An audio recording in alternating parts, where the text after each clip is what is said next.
Hey man, it's me, Kevin Smith, the annoying voice of podcasting, and you're listening to the non-annoying Three Guys in a Flick. Ladies and gentlemen, please take your seats. The show is about to begin. I can't tell you how many times people have told me to give up, quit, die even. That's why you can't always do what you're told. If I did, I wouldn't be here.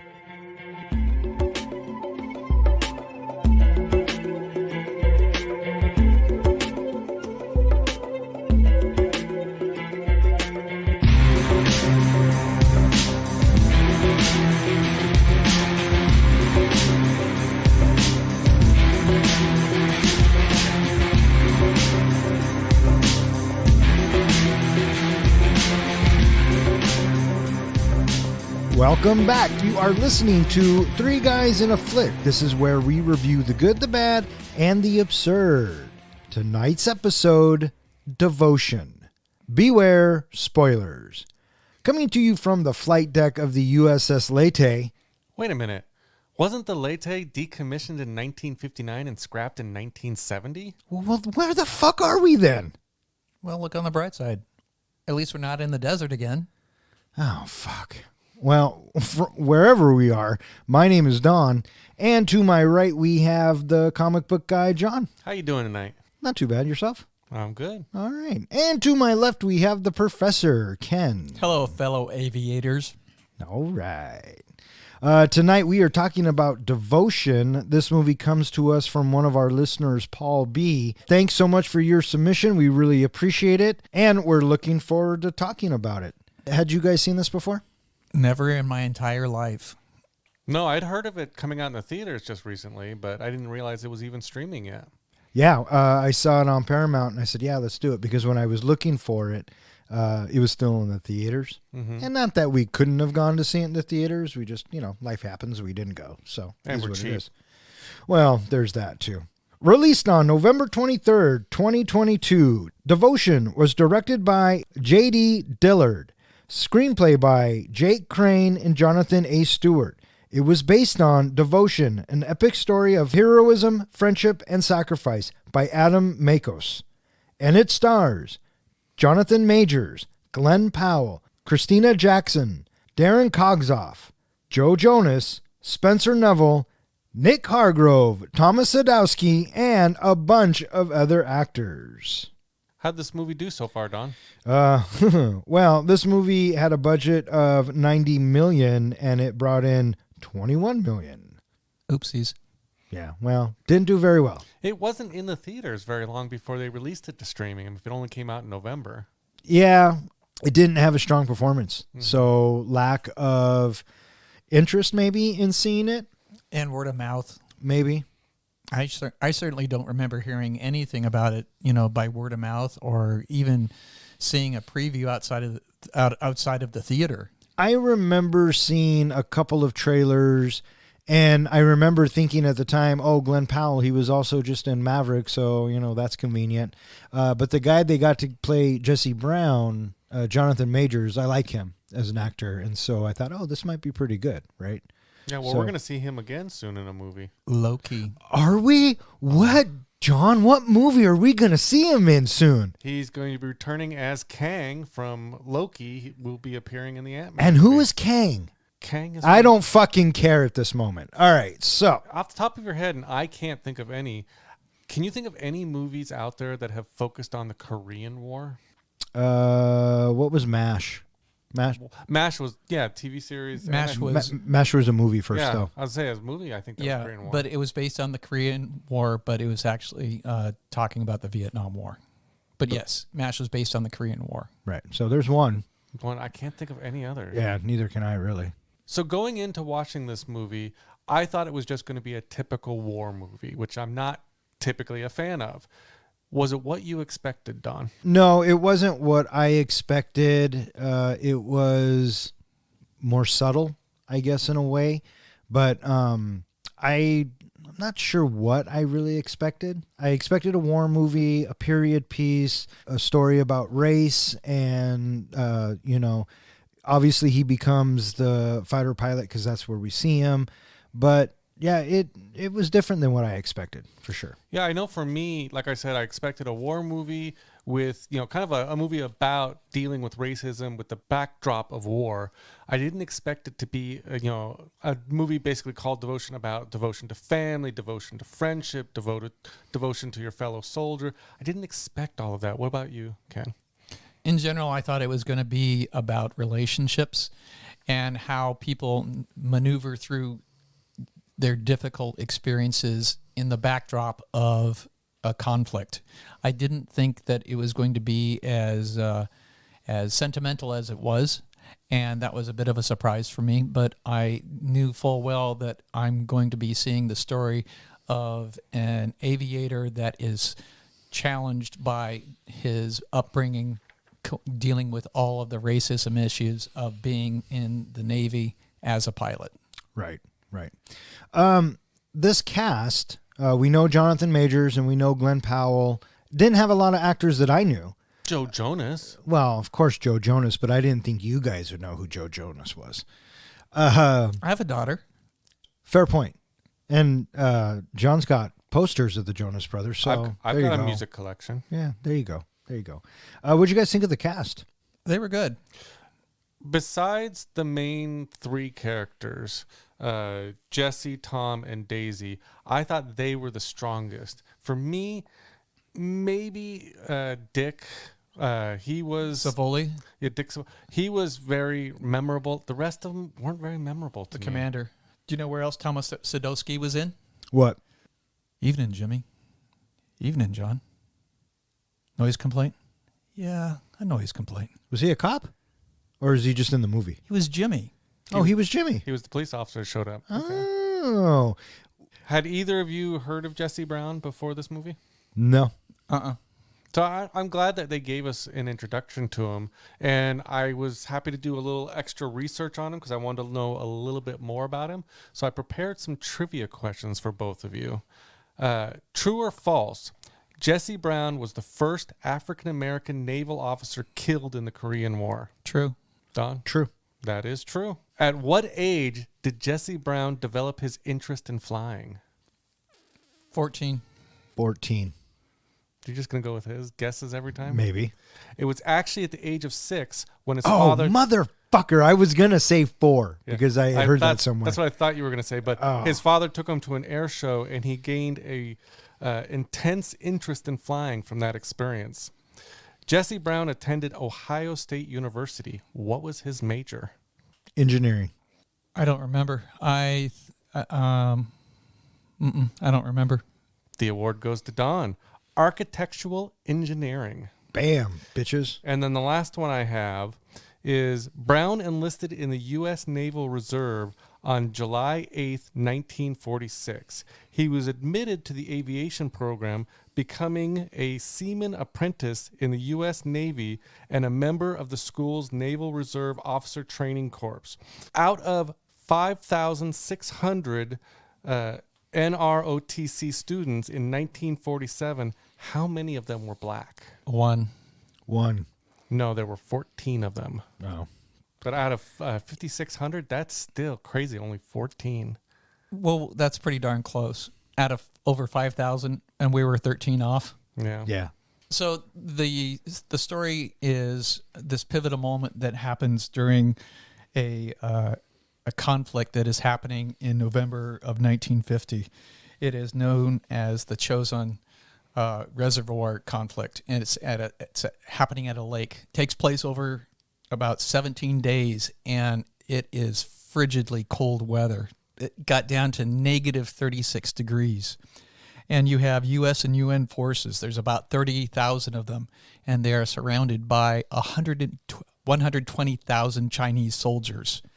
And so for the soldiers to have any chance of survival, the Leyte was sending in dozens of airstrikes every day of the Corsairs going in. And the Corsairs were highly successful and efficient because of the uneven terrain.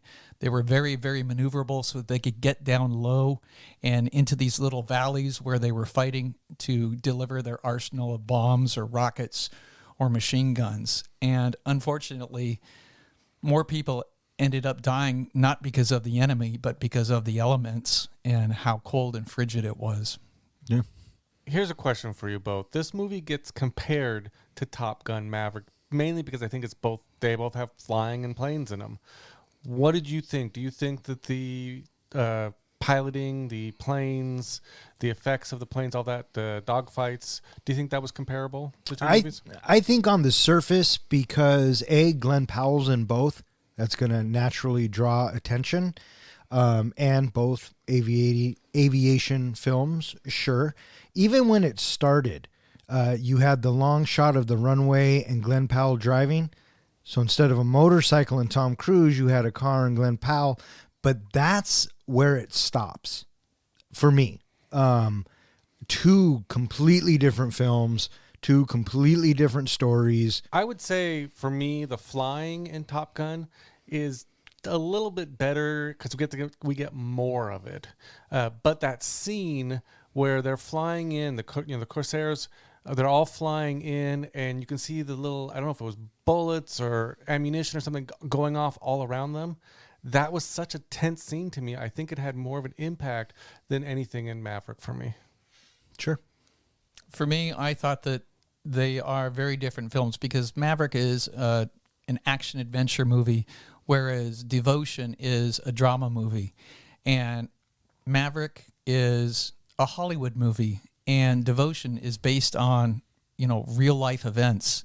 And it's really chilling to think about, people actually going through what we're seeing on screen, those hardships that they had to, force themselves through, and I thought that for the most part, it's apples and oranges. They're not the same. Well said, Professor. Well said.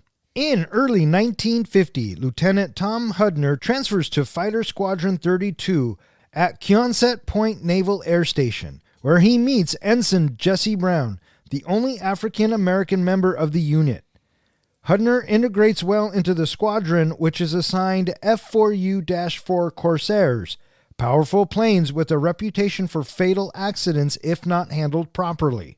After Brown's car breaks down, Hudner starts giving him rides and eventually meets his wife Daisy and their young daughter Pam. The Browns are doing well, but struggle with racist neighbors, and Brown has resorted to shouting racist abuse at himself in the mirror to motivate him before missions. VF-32 passes their carrier tests with the Corsairs and transferred to the USS Leyte, which is deployed to the Mediterranean Sea to deter Soviet aggression. Before they leave, Daisy has Hudner promise that he will be there for Jesse. On the voyage, squadron member Moring is killed in a crash while attempting to land a Corsair. Hudner questioned why Moring didn't follow instructions, but Brown explains that one cannot always follow directions. If Brown had solely done what he was told, he would have been stopped early in his career by the many racist superior officers who wanted him to fail.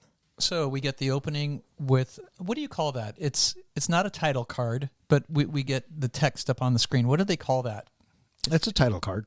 But it doesn't say the name of the movie. I know, but it's still a title card. It's establishing. Yeah, it's a narration. Yeah. Just like they did at Top Gun. So it opens with the narration, tells us where we're at in the story. And that it's a true story. And that it is a true story. Or based on a true story, true events. It says that it's inspired by a true story. Okay. And then we get about 2 minutes of what I'm going to refer to as aviator porn, where we get all these sexy shots of the airplane up close.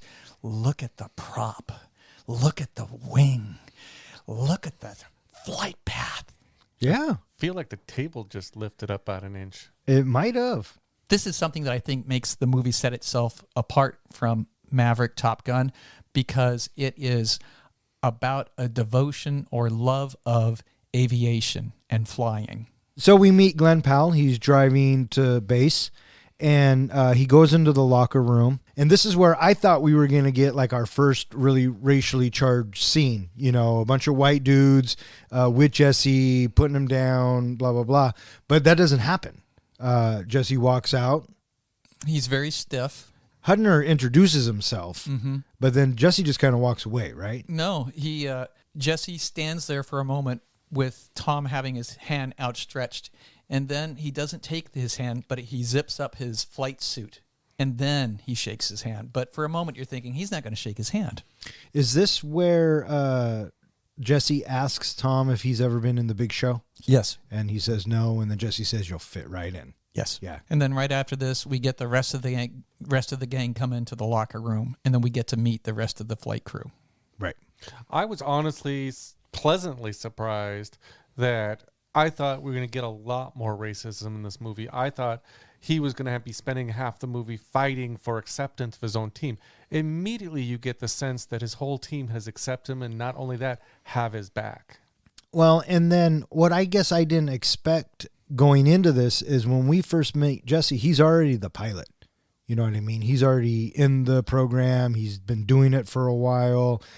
Yes, obviously it has been just probably horrific to get here, but he's here, and I appreciated that aspect of the story because then we could focus on the man and the relationships. It was a vigilant effort by the people putting the movie together that they very much did not want it to be a white savior movie. Oh, yeah. And we see that theme throughout the entire film. I mean, with Hudner. Yeah. That's almost exactly what I was expecting it to be. I thought it was going to be another version of Men of Honor with Cuba Gooding Jr. and Robert De Niro. I thought it was all going to be about, him dealing with racial prejudice and fighting his way up to be a pilot. I didn't expect this. It was almost like it was, that movie, that part of the movie had already taken place, and he's already gained acceptance. Right. What did you guys think of their first flying scene together? 3 more minutes of aviator porn. I know. I like these scenes. I thought these scenes looked really good. They were gorgeous. Some of the bits looked a little CGI to me, and so definitely, you know what I mean. But I mean, for the most part, it was a lot of fun, and I like the fact that he's flying, and Hudner is following Brown, and Brown takes him to his house. Which I thought was great.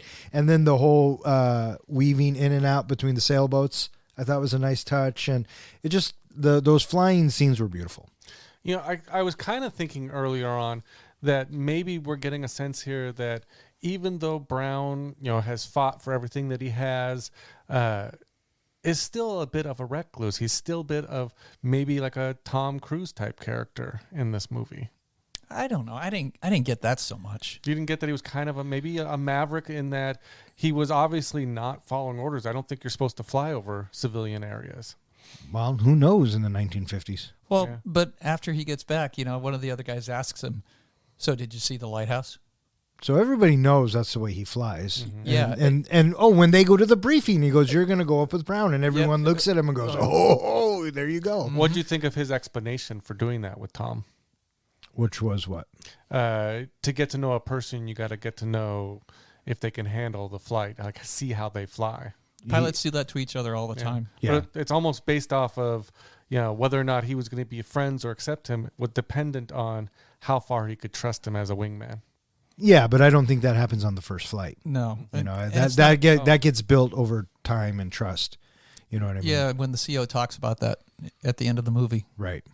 And so as we move along in the story, we find out that the boys have to start flying new planes. And they get introduced to the Corsairs, which had a bigger front. Is that what I understood? It's more powerful front, higher up, so that... It's harder to see over, Yeah, right? when you're landing it. In fact, I guess the way that they landed it in the movie is way different than how those planes were landed in real life. Did you read about that, Professor? No, I did not. I guess coming in straight on to an aircraft carrier, you could not see over the front of Corsair, so you weren't able to land. So what they did is they kind of came in at almost like a right angle and swooped in so that way they could keep their eye on the deck the whole time. Oh, I remember seeing footage of that. But it's so much more cinematic doing it the way they did it. Yeah. You know what I mean? One thing I was wondering if you guys caught, did you catch the nickname of the Corsairs? The Widowmaker. The Widowmaker. So what is that an example of? The name of the plane?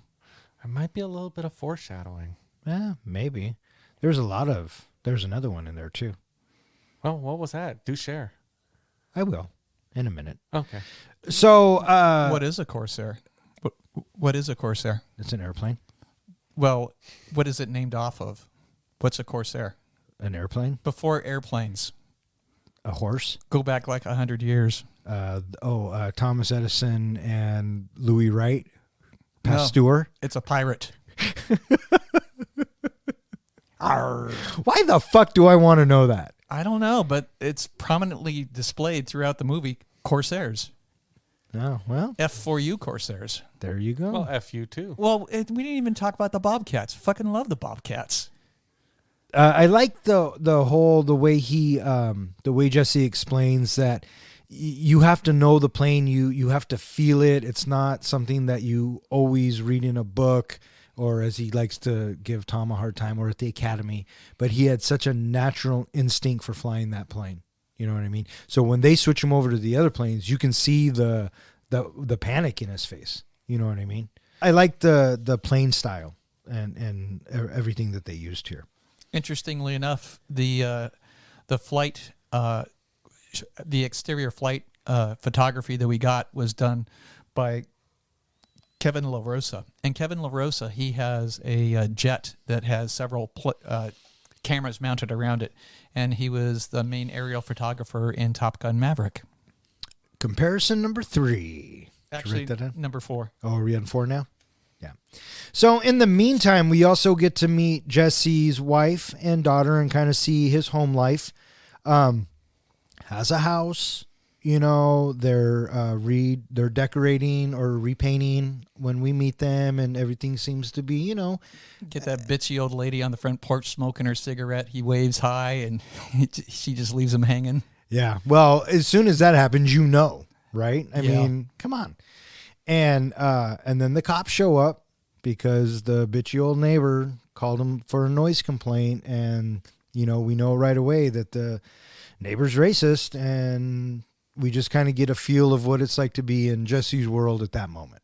I guess Jesse and Daisy in real life were married in secret when he was a naval cadet, because I guess naval cadets were not allowed to be married when they were in the program. Otherwise, they would be dismissed. So he married her in secret and didn't reveal until he became an officer that he was actually married to her. And then Hardner, he gives Jesse a ride home, and we get a chance to... After his car breaks down? Yeah, and we get a little bit of a chance for the two of them to talk.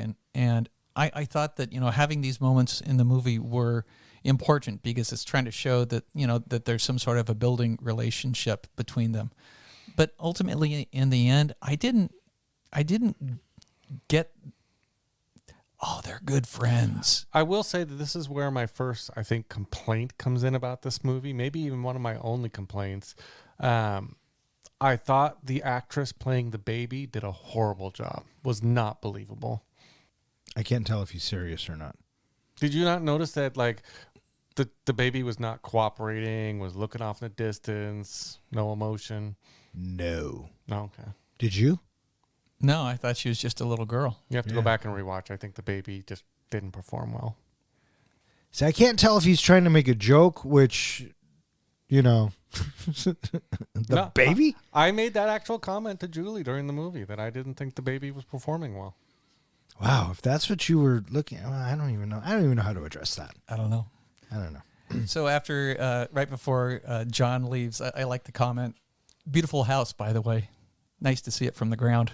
Yeah, yeah. That's where it clicked for me. And I went, oh, they had just flown right by it. That's right. That's right. And then news comes down and they have to take their carrier tests with the Corsairs. And We get a montage. yep. And what's his name? Hudner goes first, and he lands it like he does. Was he You know what I mean? first? Because they already had all the other guys on the bridge of the aircraft, so I thought maybe they had gone before him, and we just started with Hudner. That's one way you could look at it. Who knows? I thought he went first because they were all waiting to go next. Well, right before we were told they've got a week, and that's all they're going to do is just practice for the next week. Right, right. And so Jesse's actually really, really stressing out about this, right? And he is visually shaken about trying to land on an aircraft carrier.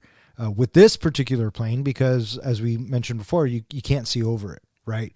And he also expresses that to Daisy in a conversation. That he's really anxious about trying to land the plane on the carrier. Yeah, and I bought it because Majors does such a great job of conveying that emotion.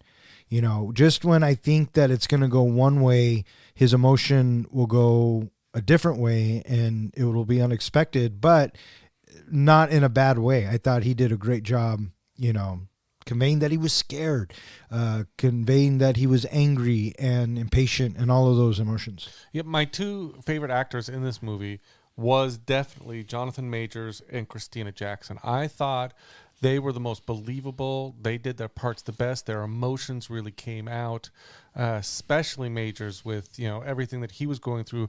You could see it in his face that he was really into this role. Oh, I agree. And also at this time, this is where we get to see Jesse give himself his little pep talk.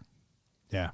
And that was a good little bit of camera work. It lasts about 2 minutes, and we start with Jesse staring at us, right? Because he's looking in the mirror, and then gradually the camera swings around. And that's always fun when you get that type of experience. How did they do that? Yeah. And the tears coming down his face and just the stress in his face, I thought was amazing. What struck me about this scene is he takes everything negative and everything that he's been told, and he uses it to fuel his motivation and his drive. But at the same time, as an audience, we don't need to see the scenes where he is being racially discriminated against. We don't need to see how that feels because he's bringing that to us in a one shot. Right. One thing I appreciated, again, about Majors is that he didn't show a lot of emotion just when he was walking around on deck, dealing with other people. But in this scene, you could see the emotions exploding out of him. And it made sense by watching this movie that he was steeling himself against anything possible anybody could say to him. So later on in the movie, when, you know, people are saying racist things to him, it doesn't faze him because he's already heard it all, and he even says it to himself. Yeah, it's a really good scene. And, you know, as much as I appreciate all of that, the whole time I am watching it, it's like, so they have the mirror off the wall, and then the camera swings around, and as we're looking at the side of him, then they put the mirror into place on the wall. So then as we swing back around, it looks like that the mirror's been there the whole time. I'm sitting there thinking about the logistics of how they shot it. So they have their tests, and Jesse does get it on the second try, and they all pass. Who do they think he is? Jackie Robinson? So now that everyone has passed their carrier tests, Do you need a ride home again? and he doesn't really say anything, we just cut to Tom giving him a ride home. But this time, He gets invited in. he gets invited in. So he meets Daisy, and I think Daisy asks him, Would you like a beer? Yeah, and then Jesse's like, no, he's got to go, right? But, you know, baby steps. So this goes on for a while, and And then this is where we get Daisy asking for Tom's help. right. And so, it's right before they ship off. Yes. It's right before they ship off, and everyone goes their separate ways to do whatever they need to do. But Tom doesn't have any family in the area, or it's just kind of him, right? So Jesse brings him home, and this is where he goes in, and Daisy offers him a beer, and they sit down and they have this moment. May I ask a favor? Yep. And she says, just I be need there. I need you to be there for my Jesse. Yeah. I thought that when I first heard that scene and she says that, I was thinking, why didn't she say, you know, watch his back or have his back or take care of him or make sure? Why be there for him? And it didn't make sense until later on in the movie. And so they ship out. What did you think of what happened with was it Mo-Ring? Basically, while the rest of them were going around checking serial numbers on planes and parts. Oh, I knew right off the bat what was he happening. had to go out flying. Did you expect him to be the one? There's always somebody in these movies that gets killed through some accident. Did you expect him to be the one? I did. I saw it coming because The moment the plane lifted off the deck, I go, oh. And then he goes up there and he's checking the gyroscope. Yep. And he balances it, and then he's coming down. And then just through the whole dialogue, you know, back and forth, back and Totally. forth. What I didn't expect is how it went down. You know what I mean? So he hit the throttle and the plane flipped and went underneath the boat, it looked like. I was expecting him to pull up, hit the deck, it blow up or something big and extravagant, but no, he just turns it and it goes out of frame and we don't see it. I honestly thought we were going to get another, I think, Top Gun moment in this where someone's panicking in the plane, freaking out, and it's our hero of the story who talks him in and talks him down. And I don't know. you didn't see something like that happening? No. I totally expected. As soon as I watched the plane leave the flight deck, I thought, he's not coming back. He's crashing. Exactly. And this was something that was foreshadowed earlier in the movie when the commander guy was explaining these new Corsairs, and he says, if you just tap it a little bit, you're going to hit that power and you're going to go straight down. All right. And that's what Jesse and Tom kind of have an argument over, or a discussion, if you will. Tom was quick to say, well, he shouldn't have hit the fucking throttle. And Jesse's like, come on, man, it just fucking happened. Relax for a second. 5 seconds later, that's all you have to say? Right. And so, but Tom wasn't wrong. I mean, he was just going back to what they taught them in the beginning. And this goes to show you how different each of them are, right? Because Tom lived in a world where he could do exactly what they say and everything will turn out fine, right? We'll call it privilege. Yes, we have that moment where he says, you don't die if you do what you're told. And then from there, we get that story about Jesse having to take the dunk test 10 times. Right. Yeah. And then he says, if I did what I was told, you can't always do what you're told. right, I wouldn't be here. And he talks about the LSO. What if the LSO has a beef with me? You know, the guy with the flags? Right. So what is an LSO? Landing specialist operator. That's pretty good. Wait, hang on. Landing. I got landing right? I said that's pretty good. Oh, you fucker. What is it? It's landing signal officer. Oh, signal. Oh, and officer. I only got landing. That guy is probably, outside of the skipper, he's probably the most important guy on the boat.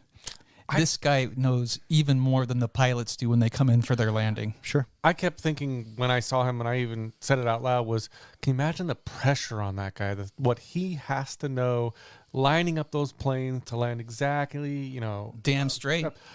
And back then, obviously, he didn't have like a wireless equipment, someone whispering in his ear. He was the one who was in charge of making sure they were lined up correctly. Well, they had the radio, because in their headset they kept saying, "You're too low. You're too low. Give him more speed." Well, I'm thinking the guy down below, was he wearing a headset? Which guy? The guy guy who with was the doing the flags? thing? Yeah. I didn't know if he was. Not a talking headset. Yeah. He wore earmuffs because it was loud. But the pilots are talking to the tower. So, but yeah, if he's got a beef with the LSO and he tells them to come in too low, and yeah, I mean, so many obstacles. Yeah. Can you imagine too being one of those pilots and having to hit that little hook on the rope? The stress and then the whiplash from that alone. No, man. There's 3 ropes. And boy, do you get grief from the other pilots depending upon how well or how poorly you land. The unit has shore leave in Cannes, France, where Brown encounters actress Elizabeth Taylor on the beach and secures invitations for the squadron to a casino, impressing them. After Hudner gets in a drunken fight with the Marine who had previously harassed Brown, Brown tells Hudner not to fight his battles for him, but simply be there for him. Brown is given an expensive watch by Leite's black crewmen, who admire him for his work. The next day, the squadron is informed that war has broken out between North and South Korea, and Leite is redeployed to support the South. In November 1950, VF-32 arrives in Korea and learns that Chinese troops have entered the war on the North Korean side and begun to push American forces back. The squadron deploys to destroy a pair of bridges on the Yalu River between China and North Korea, though they are only permitted to fire on the Korean side of the border. Brown and Hudner fight off a MiG-15 fighter jet while the others attack the bridge, but one remains standing. While Hudner orders a retreat in the face of anti-air fire from the Chinese side of the river, Brown disobeys him and attacks the bridge solo, successfully crippling it. So we get shore leave in France. What do you think of this whole seeing them kind of out and about? I love that 1 minute tracking shot we got from up high on the street until it follows our characters. We get down onto street level with them. That was a nice tracking shot. Yeah. I didn't see it coming. I felt that, these guys go off and they do what they're going to do. And then Brown says he has to go find a gift for Daisy, and he's walking along the beach. And at first I didn't realize who he had met. But it wasn't until later I figured out that it was Elizabeth Taylor. What'd you guys think of this whole bit? The bit with the casino? Yeah. Oh, I thought that was really cool. I really dug that. And it must have happened because it was a prominent little part in the story. This is one of those instances where I feel like Hudner always has to jump up and try and protect Jesse, even though Jesse needs no protection. So they're trying to get into this place, and he told the squadron, I met Elizabeth Taylor. She said, come to this casino. And they were like, oh, bullshit. They bet him. They get dressed up in their whites. They walk up to the door. And, of course, fucking the French guys are like, no, fuck off. Get out of here. Yeah, you wouldn't be invited. Right. And then Hubner walks up to Jesse and's all, let's go, man. Come on. We don't need this. Trying to, I guess, pacify him, if you will, or whatever. And I loved this bit because Jesse stops, looks at these fucks, and then starts speaking French and telling them what's what. And the next thing you know, they're in. I thought it was a great scene. Yeah, totally. I really liked the opportunity to see them in their dress whites. I bet you do. I just thought they looked great. I bet you do. Well, there you go. But anyway, don't hate. I liked seeing that, and then I really didn't expect Jesse to be so fluent in French that he could turn around and do that. That was, I thought, fairly impressive. Yeah. And then during that casino bit, of course, we get the Marine who's been giving Jesse shit throughout this entire film, really, sitting with Elizabeth Taylor, and then all the flyboys come over, and, She wants him to sit with him. Right. And we can tell that that's going to be a bone of contention after this casino scene. Yeah, well, it's coming. Oh, I liked later on when that Marine mentions to a buddy that spoiled his chance with Elizabeth Taylor, and the buddy was like, you didn't have a chance. Oh, that spoiled a chance? Yeah, as they're sitting behind the bunker. Yeah. So, speaking of which, they party. They have a good time, and this is another chance for us to get to know Jesse and Tom, and as they become closer as wingmen and friends, because Daisy does mention that there's only one person other than Tom who Jesse ever invited to the house, and that was Moring, the guy who died. So Daisy thinks that Jesse must like Tom for some reason. So just more scenes of them building their friendship. What do you think of the interaction with Tom hitting on the girl and the magic trick and all that extra exposition? I thought it was funny. I thought it was sweet. And we had to move, really, because these parts of the film aren't what I was expecting. It's kind of like taking a left turn and slowing the entire film down. I got to say, the movie dragged for me. You know what I mean? So they did a good job. Their heart was in the right place, but I felt like some of these scenes when we're on shore and little bits kind of drag. So we get a little fight between Drunken Marine and the guys. Right. And, Jesse this whole time is saying, look, I don't want to fight. I'm going to walk away. I'll even turn and walk away. But Tom won't let it go. And so Tom feels like he has to defend Jesse and hit this guy, right? But he's like, I can fight my own fights. Right. And so Jesse kind of has to educate him on what it's like to be him. And so I thought they did a good job here. And Jesse's just like you said, Professor, I can fight my own fights. I don't need you to fight my fights. What I need you to do is just be my wingman. Just be there. Kind of like what Daisy tells him. You know what I mean? And so I did feel that up until this point throughout the movie, Tom kept striving for Jesse's attention or approval, if you will. And I think it's at this moment, or actually, no, it's later on, that it really comes into question. So one of the scenes, again, that hit me in this movie was that scene with the black crewman who gives him the watch from the rest of the crew.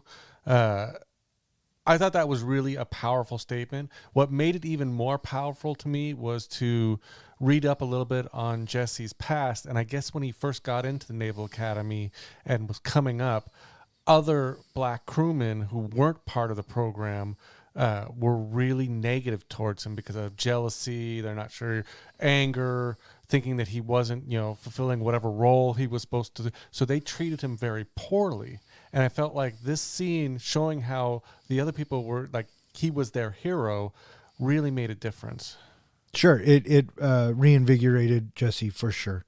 The first thing I thought of was, they got a Rolex in France. It must be a knockoff. Mm-hmm. And so now we find out that war's broken out with North and South Korea. They've been giving their orders, and they have to go after this bridge. Two bridges. They have to go after these 2 bridges. What did you guys think of this whole bit?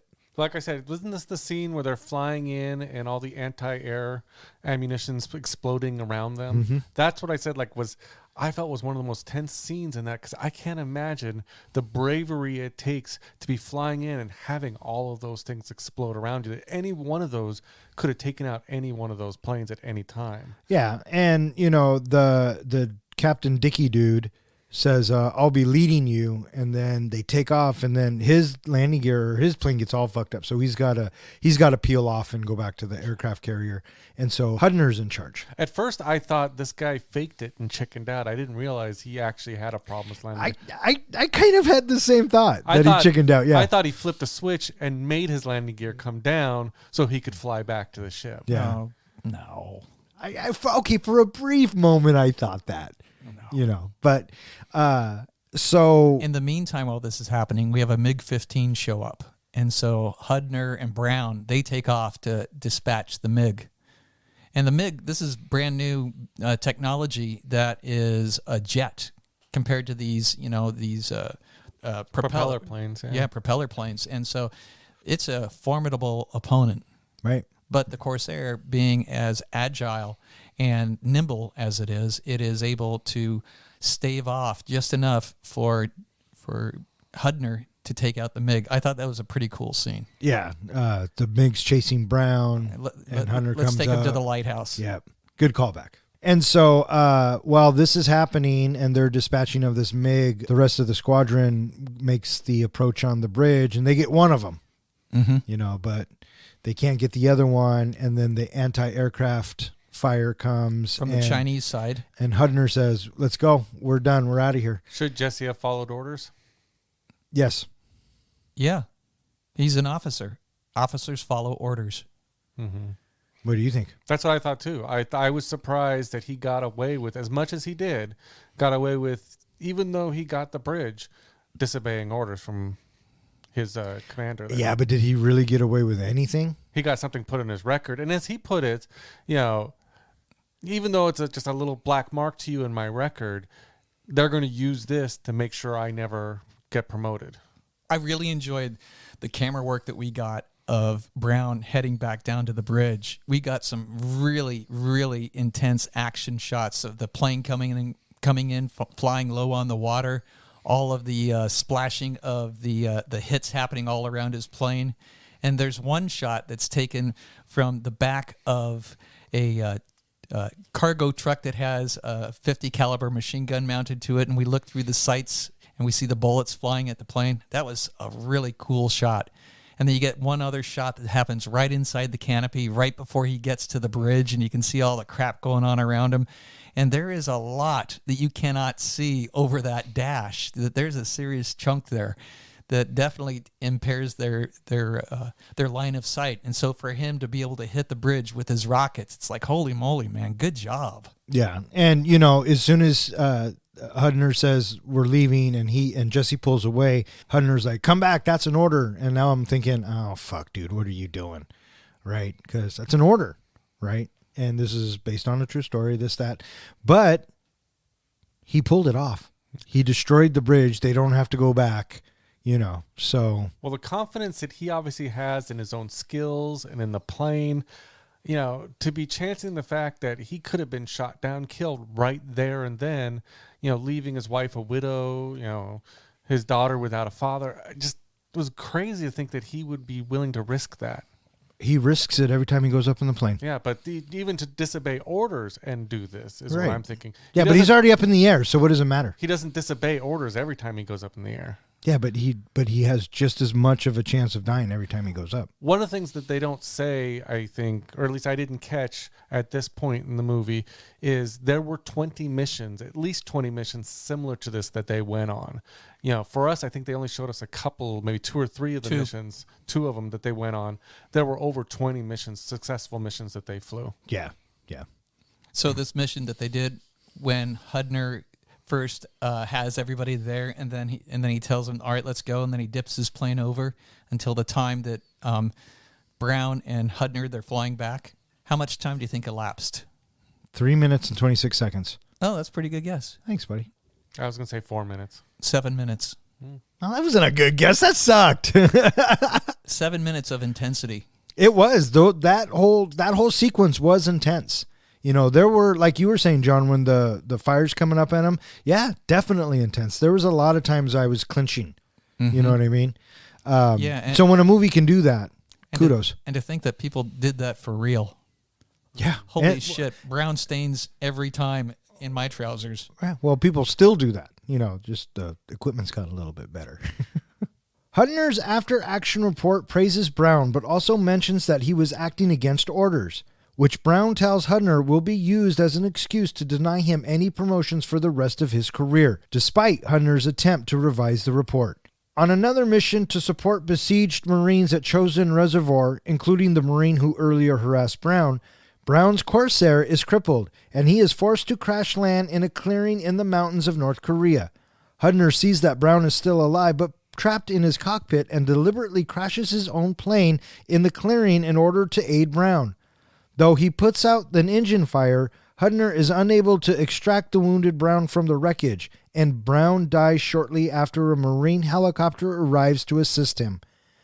Back on Leyte, Hudner's commander determines that it is too risky to attempt to recover Brown's body from the Chinese-controlled area, and VF-32, minus the injured Hudner, is instead sent on a funeral flight to destroy the downed Corsair with Brown's corpse still inside. Several months later, a heartbroken Hudner receives the Medal of Honor from President Harry Truman for his attempts to save Brown. Hudner speaks with Daisy after the ceremony and apologizes for failing to rescue her husband. Daisy remarks that she only made him promise to be with Jesse, not to save him, and Hudner tells her that Jesse's final words were about how much he loved her. The film ends with a note that Brown's remains have never been recovered from North Korea, and that Hudner and Brown's families remain close friends to this day. Roll credits. So back on board, we have Commander Savoli talking to Hudner, and he gives it a good little pep talk about how the real battle in all of life is to be someone people can count on.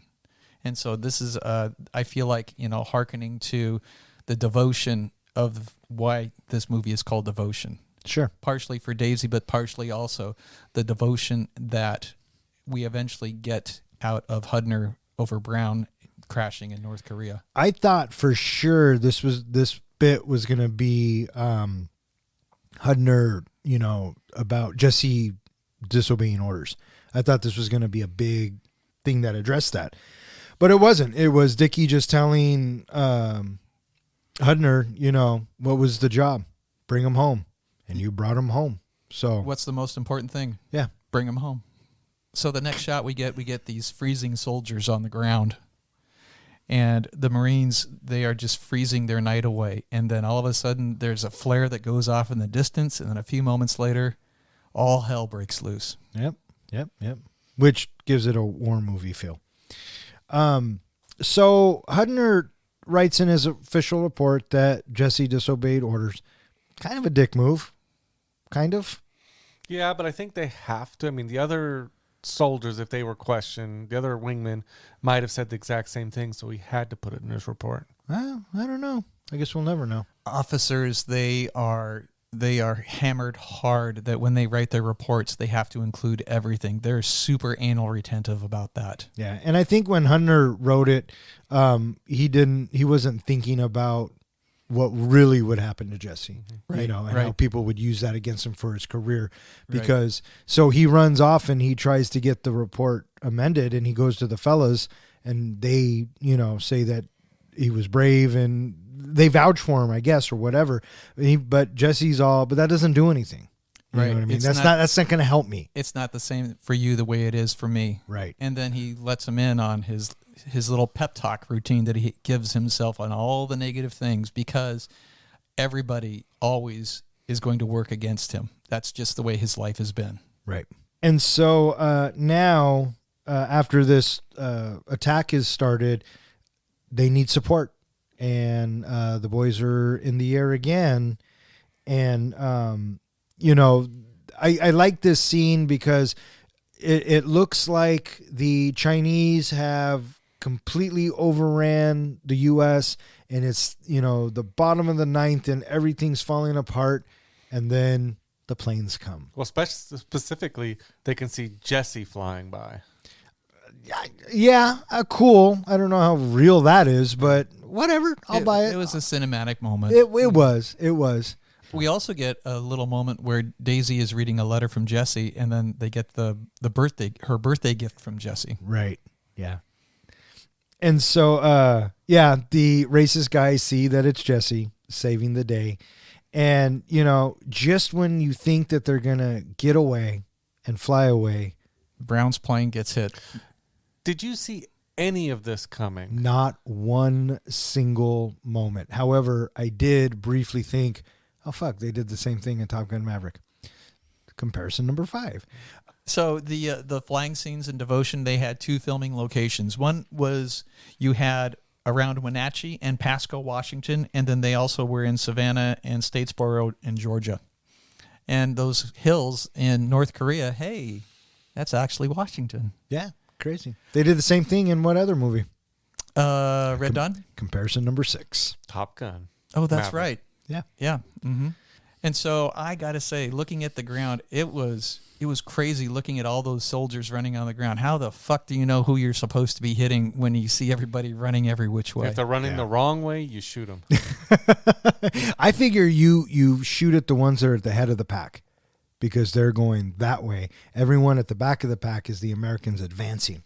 That's how I looked at it. Well, since there were so many runs that these guys were doing, I'm certain what they have is they have a radio man on the ground with specific coordinates.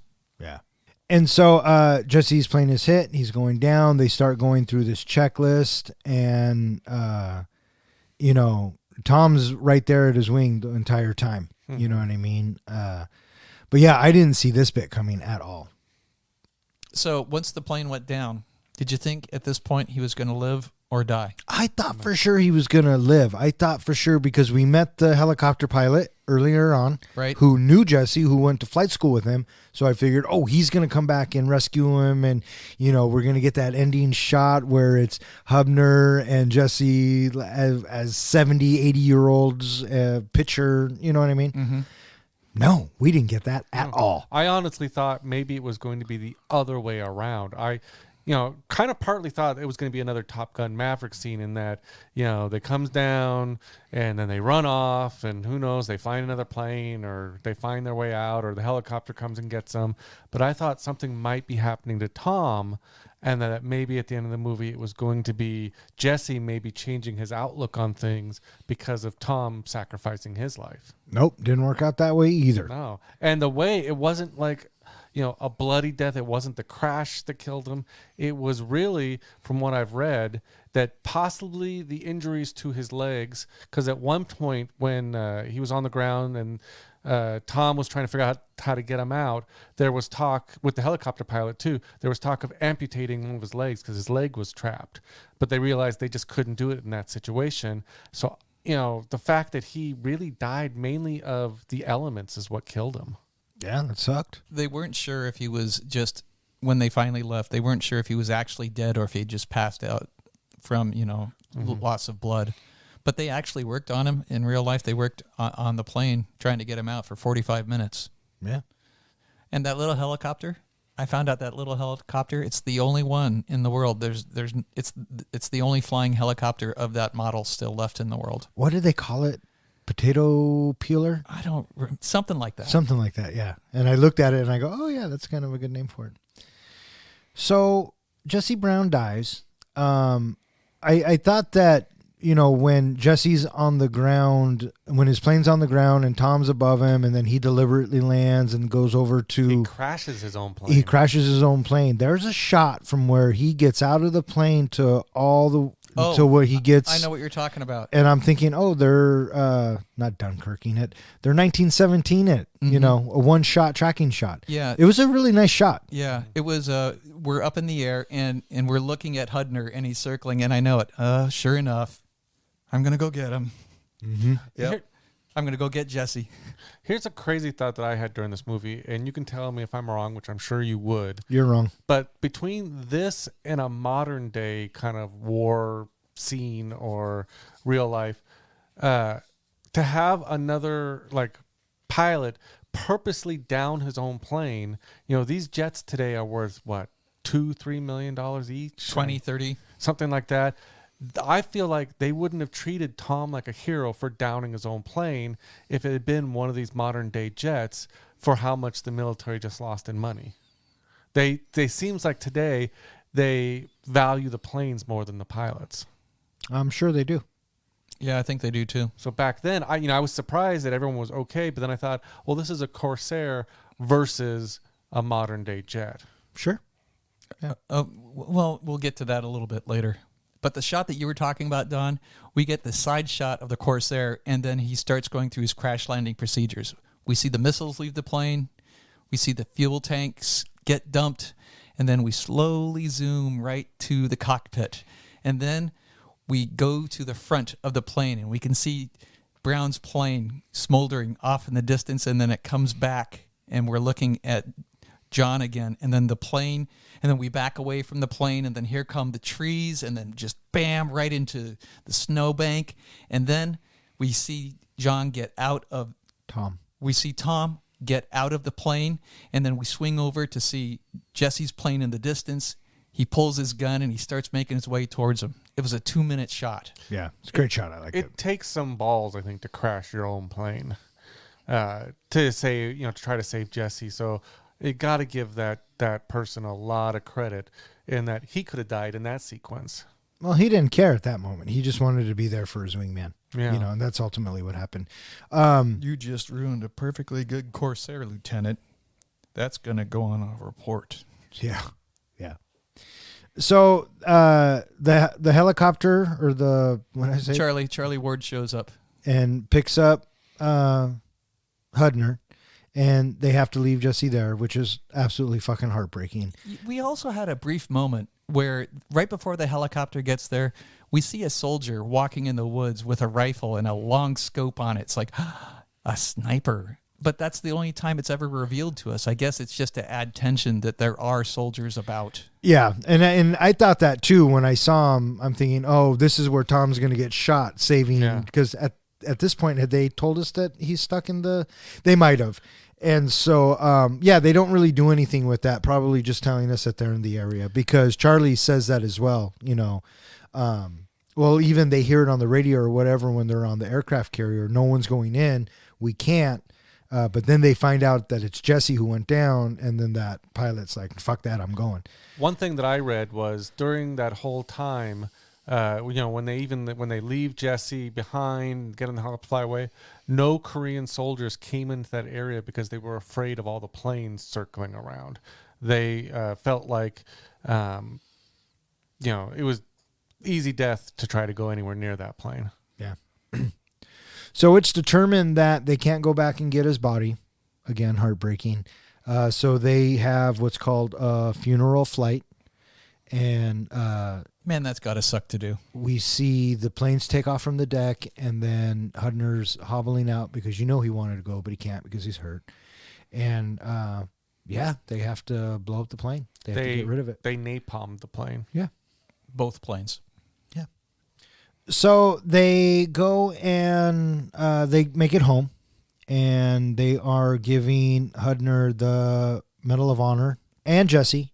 And they're at the White House. What was significant about the Medal of Honor that Tom was wearing? It was the actual Congressional Medal of Honor from Hubner. So Jesse Brown was also posthumously awarded a Purple Heart, the Air Medal, as well as the Distinguished Flying Cross. Yeah. And something you mentioned earlier, Professor, there was a ship named after him.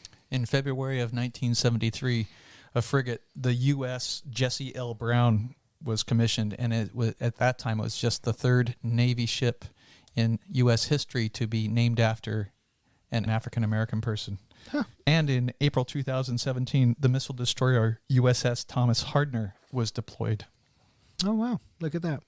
And so we get this real touching scene between Daisy and Hudner has all this regret, I guess you will, or whatever it was, that he couldn't save Jesse, and he felt like he let Daisy down. And Daisy was like, no, I didn't ask you to save him. I just asked you to be there with him. And he was. He was there. And so, that was a nice touching moment at the end for him. Yeah, I didn't expect that from Daisy, and it was very touching. And then we get the end bits about how the two families are still friends. And I think that's great. Yeah, their children, I guess, grew up to be friends. Yeah. Daisy passed away in 2014 at the age of 87. In 2017, at the age of 93, Hudner passes away. Yeah. And to this day, Brown's body was never recovered from North Korea. Mm-mm. Heartbreaking. So when I was watching this, the bit when they are, the shots of all the soldiers running, and the Chinese are attacking and the two racist Marines are pinned down, and then all of a sudden the planes fly over them and save the day. You know what that reminded me of? What did that remind you of, Don? A couple of fucking eagles. And now it's time for John's Precious Moment. As always, it's the Eagles that fly in and save the day. This is the part of our podcast where I compare whatever movie we're reviewing to the greatest movie series ever made, Lord of the Rings. So for Devotion, I felt Ensign Jesse Brown is our Frodo. He's the one on a journey. He has spent his life and career fighting racism that tries to hold him back. In this movie, we only get a glimpse of Jesse's journey, but you can tell he's traveled a harsh path to get where he's going. That makes Tom Hudner our Sam. He constantly has Jesse's back, even at times when Jesse wants him to back off. Daisy Brown represents home to Jesse. With her and their daughter, he's more himself. He's more confident, and he's more at peace. He feels safe. This makes Daisy represent the Shire. It's the place where Frodo constantly yearns to get back to. The rest of the squadron represents the Fellowship. They all joke around with each other, but in the end, each one has each other's back. We really didn't get enough insight to drill down further on what assignments each particular wingman has, but I did feel that their constant betting, playing, arguing gave them at times a Legolas and a Gimli relationship type vibe. Gandalf for me in this movie was Dick Savoli, the commander of the squadron. He's the one not only that gives guidance, but also offers support to the team.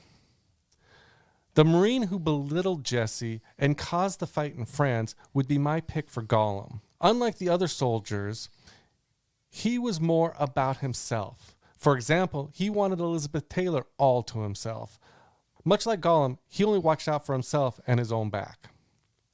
Saruman the White and his orcs were represented by the North Korean army. They were the ones who pulled Jesse away from his family and ultimately led to his death. Sauron is represented by the shadow of racism in the movie, and that loomed over Jesse for his entire journey.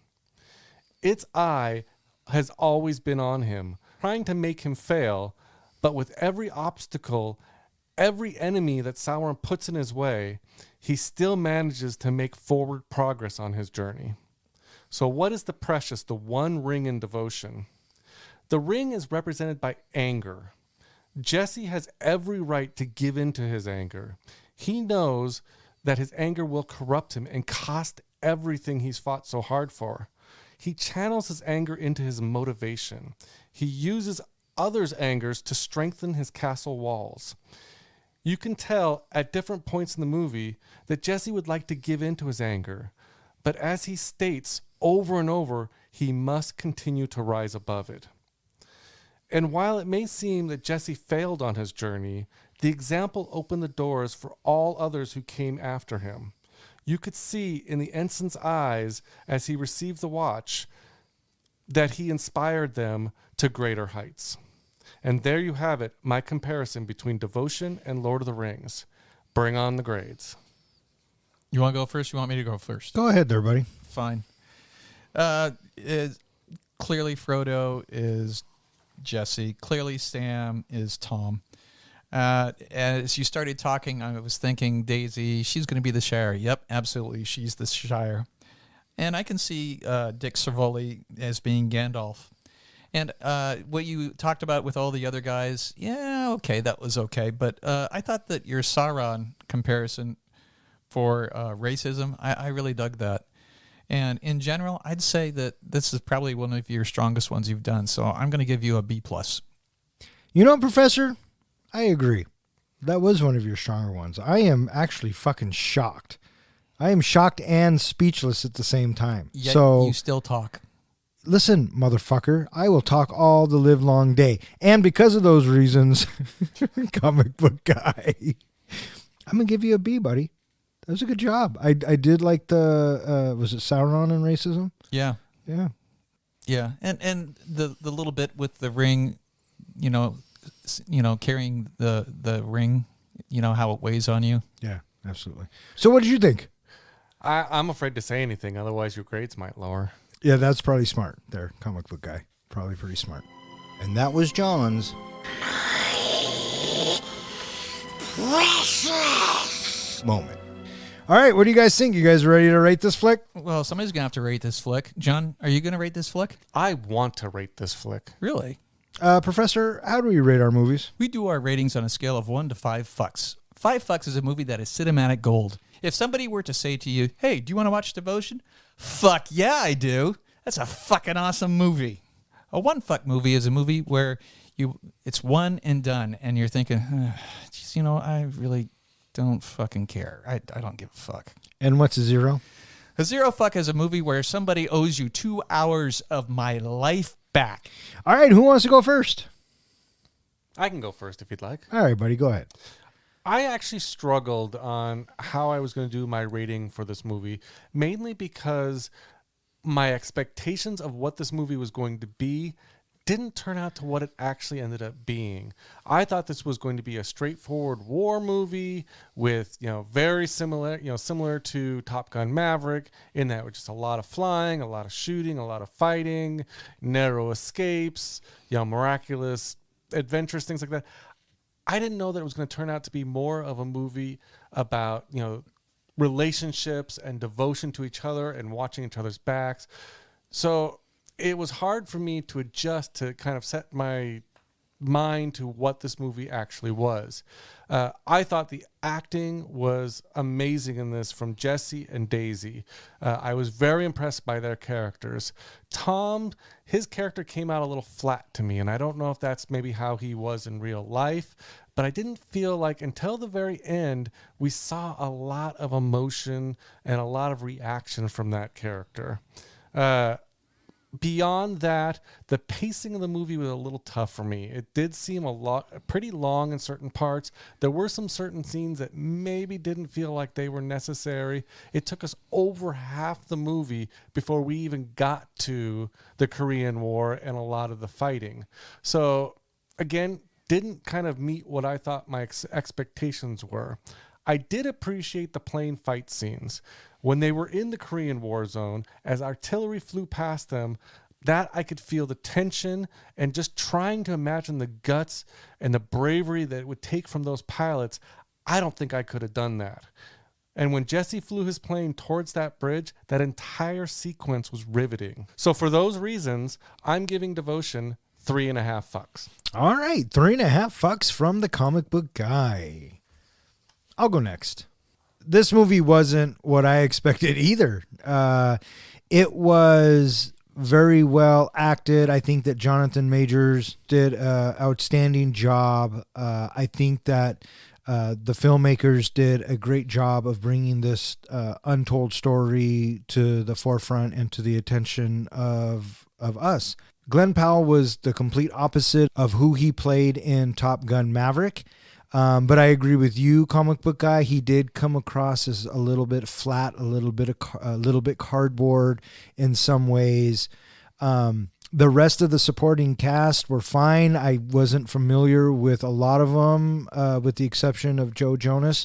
Who doesn't love Joe Jonas?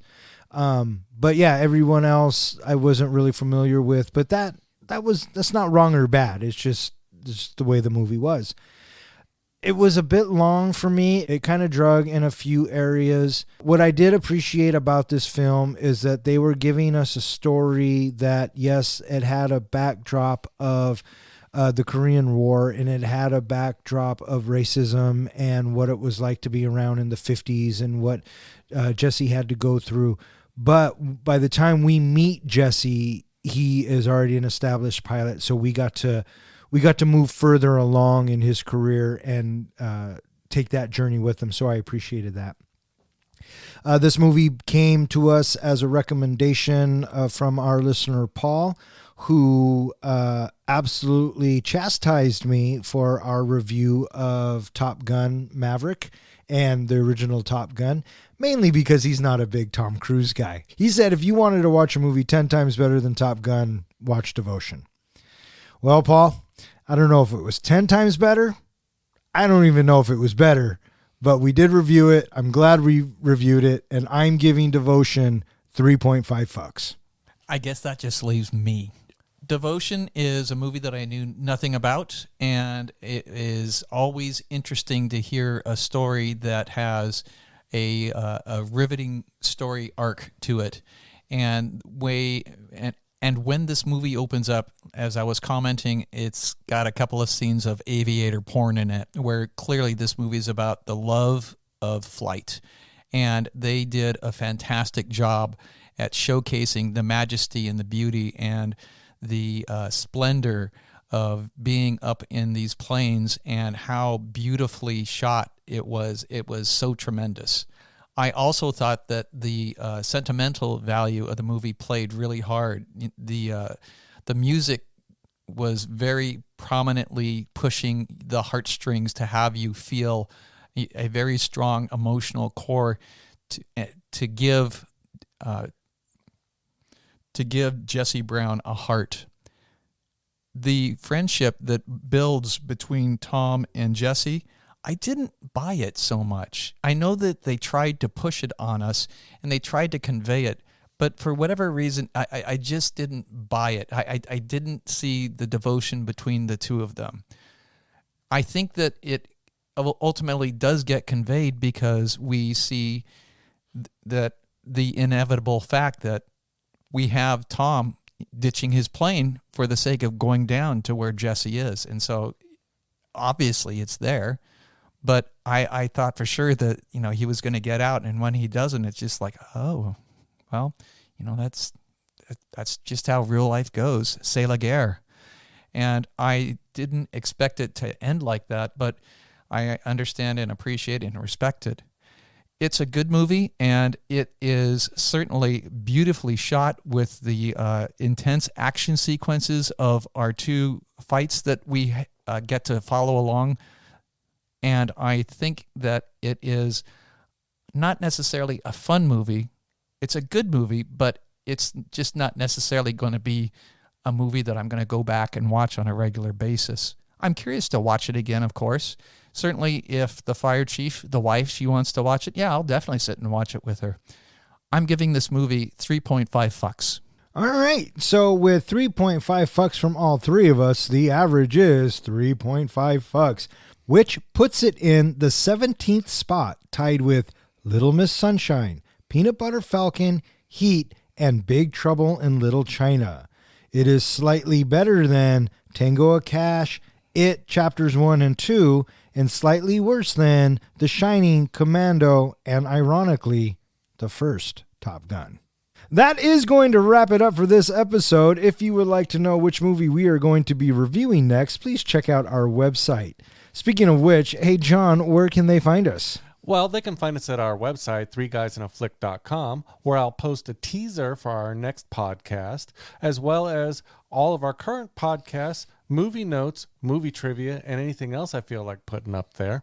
You can also find us on all of social media and anywhere that hosts a podcast. All right. I just want to thank Zach, Ronnie, and Jill for listening. Keep on listening. Thanks, Zach. Thanks, Ronnie. Thanks, Jill.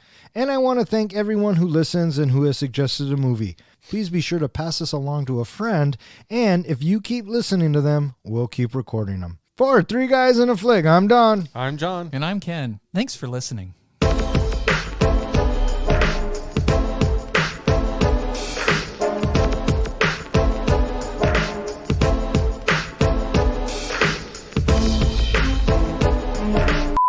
I'm not rushed. Well, because you're not rushed, so there's no rush? Yeah. Oh, okay.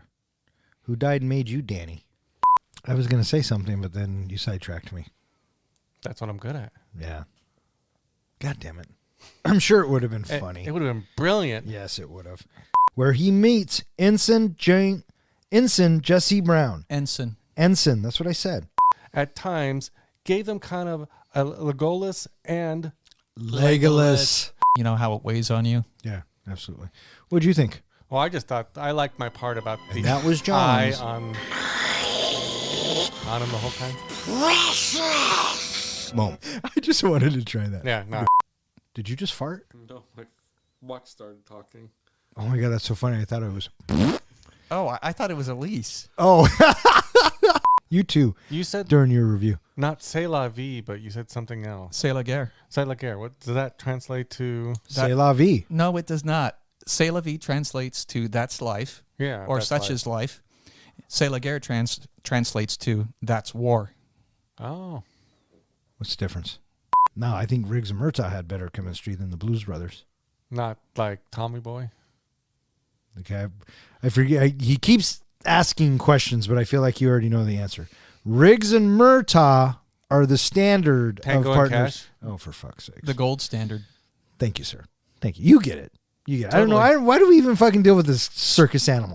So you can't fix stupid. I try every fucking week, and it never fucking works. All right, fuck off. Good night.